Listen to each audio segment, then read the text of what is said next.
तो मेरे प्यारे भाई की आखिरी निशानी है।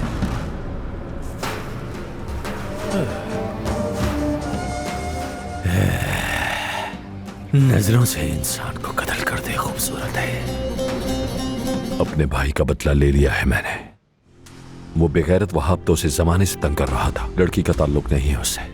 जमरुद तो मुझसे पहले भी कई बार शिकायत कर चुकी है उसकी। अगर आप चाहें तो आपको शहद वाला दूध मंगवा देता हूं मैं। उससे नींद आ जाएगी बहुत मजे की। तुमने जो कुछ किया इसका हिसाब कैसे दोगी? बताओ, इस गुनाह के बोझ तले कैसे जिंदा रहोगी? मेरे लिए सांस लेना भी सजा के बराबर है। मेरी निजात सिर्फ मौत है। मेरी मौत से ही सुकून मिलेगा आपको।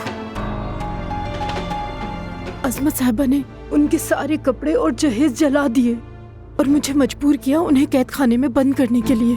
अल्लाह ना करे अगर उन्होंने खुद को नुकसान पहुंचाया तो क्या होगा।